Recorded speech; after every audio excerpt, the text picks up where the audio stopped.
3000 பேர் வருவாங்க எனக்கு இருக்கிற பாஸ்டர்ஸ் ஃபெலோஷிப் சொன்னாங்க. ஆனா அந்த மைதானத்தை 25,000 பேர் நிரப்பினார்கள். கடைசி நாள்ல கிட்டத்தட்ட 12,000 வாலிபர்கள் ரட்சிக்கப்பட்டார்கள்.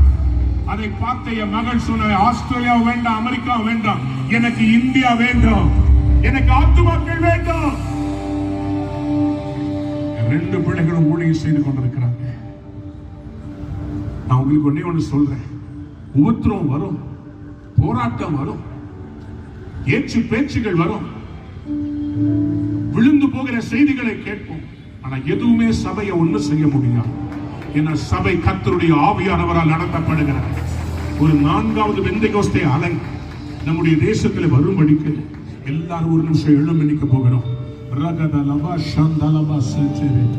எனக்கு இன்னைக்கு கொஞ்சம் பேர் அபிஷேகத்தை நிரம்பி கதறுவதற்கு எனக்கு தேவை. யாராவது இருக்கிறீங்களா? எனக்கு இந்த அடுத்த சந்ததி மேல ஒரு பெரிய பாரம் இருக்கிறது. எனக்கு ஒரு பெரிய பாரம் இருக்கிறது. கர்த்தர் ஒரு அபிஷேகத்தை ஊற்றணும். எல்லா சபைகளிலும் ஒரு எழுப்புதல் அக்கினி வரணும். நான் நம்புகிறேன், விசுவாசிக்கிறேன். நம்முடைய தேசத்தை கர்த்தர் மறுரூபப்படுத்த போகிறார். யாராவது ஒரு அல்லேலூயா சொல்ல மாட்டேன். நான் தாழ்மையா ஒன்று கேட்கலாமா? ஜெபிக்கிறவங்க பொதுவா வியாதி இருக்கிறவங்க முன்னாடி வாங்கன்னு சொல்லி கூப்பிடுவோம். யாருக்கெல்லாம் கட்டுகள் இருக்கிறது முன்னாடி வாங்கன்னு கூப்பிடுவோம். ஆனா அபிஷேகம் பண்ணப்பட்டவங்களை முன்னாடி கூப்பிடுறது கொஞ்சம் ரிஸ்கானதுதான். என்கிட்ட ஒரு பாஸ்டர் சொன்னார், அப்படிலாம் ட்ரை பண்ணாதீங்க, நம்ம மக்கள் ரொம்ப டைட்டா இருப்பாங்க, வரமாட்டாங்க. ஆனா நான் அதெல்லாம் மீறி நான் இன்னைக்கு கேட்க விரும்புறேன்.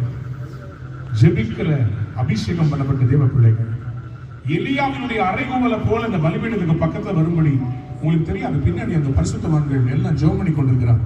இந்த மைதானத்துல எவ்வளவு நாள் ஒர்க் பண்ணிட்டு இருக்காங்க தெரியுமா? நீ ஒண்ணு வீட்டுக்கு போய் மறுபடியும் சமைச்ச சாப்பாடை சூடு பண்ணி சாப்பிடலாம்.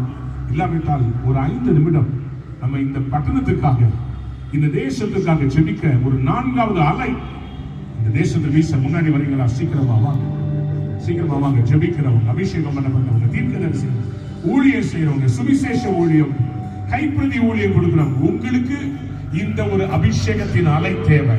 You need a revival. You need a fresh outpouring. சீக்கிரம் வாங்க. எனக்கு தேவை பாஸ்டர், இந்த பட்டணத்துக்கு தேவை, இந்த தேசத்துக்கு தேவை, தமிழ்நாட்டிற்கு தேவை. அன்பான தேவனுடைய பிள்ளைகளே, உங்களுக்கு நான் சொல்ல விரும்புகிறேன், தீர்க்கதரிசியாய் ஆண்டவருடைய அபிஷேகத்தின் கீழ் நின்று ஒரு எச்சரிப்பை கொடுக்க விரும்புகிறேன். தமிழ்நாட்டை விழுங்க வேண்டும் என்று சத்ரு அடுத்த எலெக்ஷனுக்கு திட்டம் போட்டுக் கொண்டிருக்கிறார். ஆனால் சபைகள் விழித்துக் கொள்ள வேண்டும்.